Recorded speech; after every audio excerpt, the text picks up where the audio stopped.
Quem está acompanhando o noticiário nos últimos dias viu que a Argentina tem ganhado muito destaque, tem sido muito comentado o que está acontecendo por lá, e hoje eu vou tratar sobre isso. Meu nome é Bruno Hemming, eu sou economista, doutor em Relações Internacionais, e aqui a gente fala de economia e política global. Bom, a Argentina é um caso de crise econômica constante.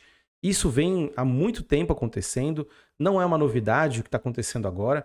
Problemas de balança de pagamentos, problemas com divisas externas são uma constante na Argentina por diversas questões que ocorreram lá, pelo menos nas últimas 3 décadas. Se a gente lembrar, nos anos 90, final dos anos 90 e início dos anos 2000, houve lá o que a gente chama de currency board, que é igualar o peso argentino à moeda estrangeira, que no caso é o dólar. Isso foi um fracasso por diversos motivos, não havia uma estratégia, nem uma dinâmica para direcionar o que estava acontecendo em termos de política macroeconômica. A Argentina ficou refém da política monetária dos Estados Unidos e hoje, em um outro grau, a gente vê isso acontecendo de novo. O que ocorre na Argentina agora? A Argentina tem um problema de divisas e por vários motivos. Primeiro, que é uma economia bastante simples, pouco complexa, tem uma industrialização muito mais baixa do que o Brasil, por exemplo, e tem um setor econômico voltado para o agro, muito dependente de divisas externas, porque, claro, todos esses produtos, como vocês sabem, que acompanha aqui o canal sabe, produtos, commodities, né, commodities em geral, são negociados em dólar, então o país precisa de quantidade de divisa externa. Isso é um problema para a Argentina, que tem uma dívida externa muito grande. Então, ela tomou, e as empresas argentinas tomaram muitos empréstimos em dólar, e isso, para sanar, é muito complexo e leva tempo e leva muito esforço econômico de um país para poder lidar com esse tipo de questão.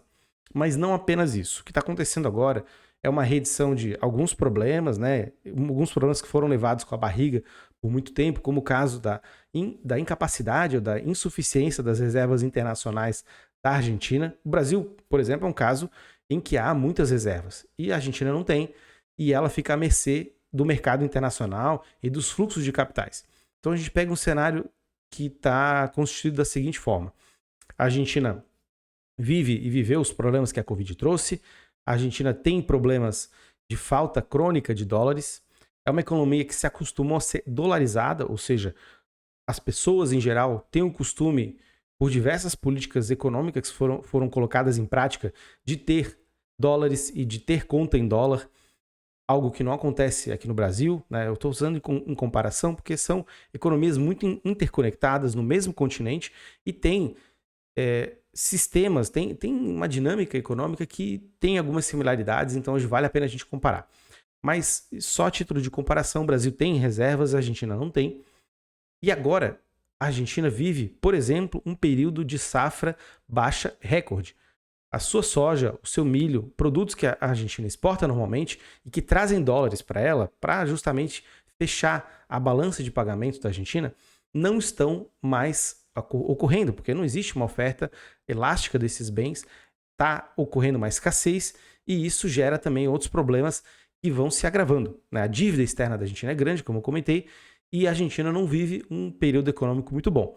Apesar do PIB ter registrado um crescimento nos últimos trimestres, e esses trimestres comparados de ano a ano, o saldo não é tão positivo e a inflação corrói os preços da Argentina, corrói a economia da Argentina, uma inflação que marcou 104% nos últimos 12 meses, isso contando, acho que de março, se eu não me engano, mas é uma inflação altíssima.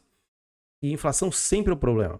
Inflação é um problema porque, além de causar dinâmicas e incentivos econômicos muito perversos dentro do país, ele gera um afastamento dos investidores estrangeiros que justamente trazem também dólares, né?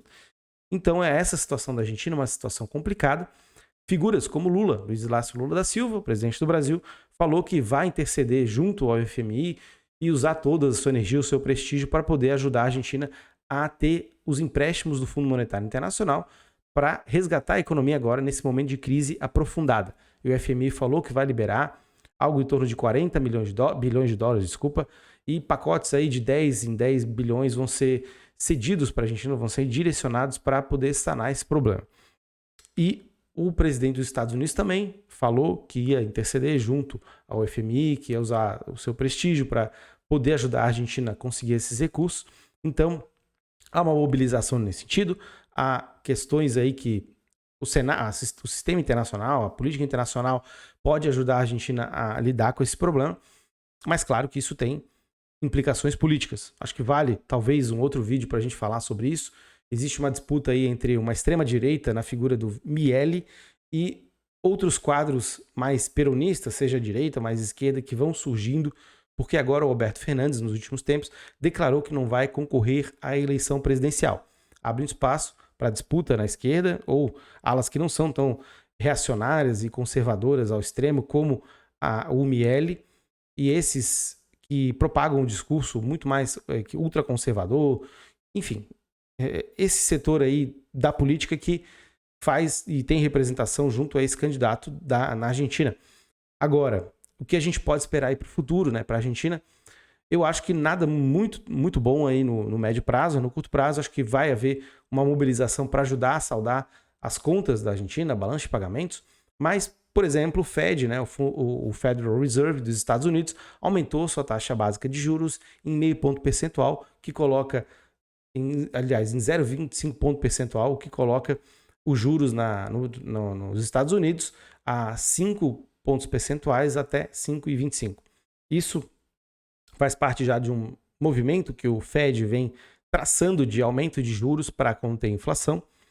E com a guerra na Ucrânia continuando e com as commodities com variações de preço muito grande e, claro, a seca na Argentina, tudo fica mais complexo. Para a Argentina, tudo fica muito pior. Então a crise ela não vai ser solucionada de maneira rápida. Esse aumento dos juros que o Fed protagonizou vai tornar o fluxo de capitais para a Argentina muito mais complexo e temos que ver como a economia da Argentina vai se comportar.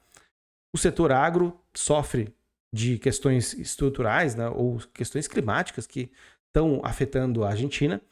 Isso talvez tenha alguma coisa a ver com a Laninha. Essa que eu tratei no vídeo falando sobre o futuro das commodities para o ano de 2023, você pode conferir aqui no canal. Mas há outras questões também, né? E isso são muito mais complexas, envolvem o setor de agronomia, né? Que não é o meu forte, mas obviamente tem impactos econômicos, como a gente está vendo, mas não são os únicos causadores. Vale lembrar, como eu iniciei falando e fui falando ao longo da nossa conversa, a Argentina tem problemas estruturais, problemas que não vêm de hoje, e qualquer tipo de interferência ou choque que haja na economia, todos eles florescem ou reaparecem para assombrar o povo argentino, que sofre muito com essa situação, e isso tem impactos políticos, econômicos, não só para a Argentina, mas para outros países aqui no nosso continente, e o Brasil é o principal, pois a Argentina é um dos nossos grandes parceiros comerciais. Mas, por hoje era isso. Eu vou, com um tempo aí, anunciar um novo cronograma de vídeos aqui no canal. Quero mudar um pouquinho. Estou testando algumas coisas, testando áudio, testando setups diferentes de microfone. E, por enquanto, eu vou continuar assim, mas o principal vai haver vídeos com uma nova periodicidade, com a mesma qualidade, com o mesmo tipo de abordagem, isso eu não vou mudar, mas eu vou mudar um pouquinho a cara dos vídeos aqui. Tenho participado de lives em outros lugares, como o ISAP, que é o Instituto, que é um think tank, né? O Instituto Sul-Americano para Políticas Estratégicas. Tenho participado também da pós-graduação em China Contemporânea e vou tocar as redes sociais do Centro de Estudos Globais de China, o qual eu faço parte também. E eu vou divulgar aqui essas lives, essas postagens para vocês acompanharem um pouco desse meu trabalho e acompanhar essas temáticas que eu trato aqui recorrentemente, que trata de Argentina, trata da América do Sul, do Brasil, de estudos estratégicos, de economia política internacional. Tudo isso vou continuar tratando, mas eu vou tentar dar mais um enfoque para ter uma interconectividade do que eu faço aqui com essas minhas atividades, que são paralelas, mas são complementares. Nos próximos vídeos eu vou tratar temas aí que envolvem a China, a guerra no Sudão, outras questões aí que estão no internacional, que eu não tratei essa semana, questões que estão pipocando, notícias que saíram, mas eu também quero fazer vídeos que são muito mais teóricos. Eu faço eles e na verdade, eu sou um grande puxador de teorias para dentro de análise de conjuntura. Eu faço isso recorrentemente, não apenas leio notícia e digo que vai subir, vai descer, vai vai para o lado, vai para o outro. Não, faço análise de conjuntura, análise que é aprofundada, e quem me acompanha sabe disso, mas eu também quero dedicar um pouquinho mais para a teoria pura.